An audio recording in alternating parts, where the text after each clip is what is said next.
Hi, I'm going to read this story called Mooseltoe. 'Twas the season, and Moose was merry. He joyfully tickled the ivories with a tune of tidies and a flurry of fa-la-las, and was so full of ho-ho-hos. Even his moustache had the holiday spirit. But Moose was more than just a bit of merry and bright. He was busy, busy, busy. There was a lot to be done on his list of to-dos. But with orderly organization, a bit of recommendation, lots of imagination, and just plain old Moose know-how, getting ready for the big day should have been simple, easy. Yes, in all possibility, just perfectly perfect. He wasted not one merry minute. Moose got moving and put some hustle into the holiday bustle. He went to work. He wrote cards and letters till his hoofs hurt. Check. He shopped till he dropped. Check. He hauled home boxes and bags and presents galore. Moose had gifts for everyone stacked from the ceiling to the floor. Check, check, check. Then he rapped, yo, yo, yo, and he ribboned, ho, ho, ho. And on each and every package, he tied a big, beautiful bow. Check and double check. So far, so simple, so easy, so perfectly perfect. Another look at the list, and Moose headed for the kitchen.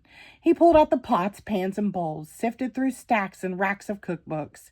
He whisked with his left, spooned with his right. Moose baked tons of tins of cookies. Check. Dozens of cakes and breads and sweets. Check, check, check. He made jellies, sticky jams. Moose roasted a goose and some chestnuts. He toasted marshmallows and yams. Check, check, check. Triple check. Yes, yes, so simple, so easy, and but of course, so perfectly perfect. Decorations were hung up next on his list of things to do and get done. So Moose decked the halls, then spruced the walls. He beaded, bowed, and mooseltoed. He gathered garlands, roped wreaths, and holly. Jingled bells, sang Noels. Oh, good golly, this Moose was jolly. Check, check, check, check, check. Last but not least, he hung all the stockings, each and every one with special care. And just in time, too. Soon Santa would be there. Check and final check. Yes, sirree, getting ready for Christmas was an absolute snap. And so simple, so easy. And if he did say so himself, Moose thought totally, utterly, completely, perfectly perfect. On that night before Christmas, Mother, little Sissy, Bucky, and Junior looked all through the house. What a job Moose had done! Everything looked bountiful, festive, quite fine indeed. There was just one minor problem, if you will. Oh, dear, sighed the missus, as the five stared at one empty corner. Oh, my, oh, me, oh, gee, Pop, what happened? Cried Junior. You forgot the tree. Oops. Where would they hang the tinsel, string the popcorn, light the lights? Where would Santa leave his gifts of goodies? Where would Santa leave his gifts for the kiddies on Christmas Eve night? So Moose pulled on his galoshes and put on his hat. He would find a tree somewhere somehow. And that's all there was to that. So out went the Moose, braving blustery, blowing winds and the cold, trudging through the snowdrifts, courageous and bold. Moose first hoofed it down to the corner. Not a tree to be had. Then he slid around the block. Uh-oh, things were looking bad. He went down every boulevard, street, and little road. He looked down lanes and alleys. Every tree had been sold. There wasn't a branch, not a twig, not even one lousy bowless bough hanging around. Nope, not a nothing, not a tree to be found. No tree, sighed a sad Moose as he came home empty-handed that snowy eve. The kids tried to make the best of it. They said, oh, so who needs a tree? But Moose could plainly see they were short on the glee.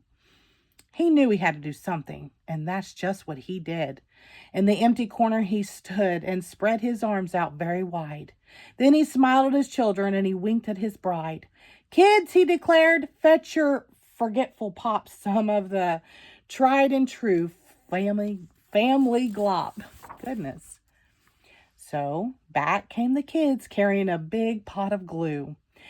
And without a word to one another, they knew just what to do. They each took a part, grabbing strands. Taking hold and carefully, oh so carefully, they glopped. And they plopped, they pasted, and they pressed. They curled and twirled every which way a frolic could fathom, until Moose's magnificent moustache was indeed even more of a marvel to see. Moose was just a few needles shy of being an evergreen tree. They strung Moose with lights from his head to his toes and draped him with tinsel beginning right with his nose. They hung balls that were shiny and bells that twinkled, candy canes, berries, and plums, sugar sprinkled. Then they all stood back. Junior plugged in his pop. Oh, yes, Moose truly was one incredible sight. He was glorious and glowing, and boy, oh boy, was he ever bright.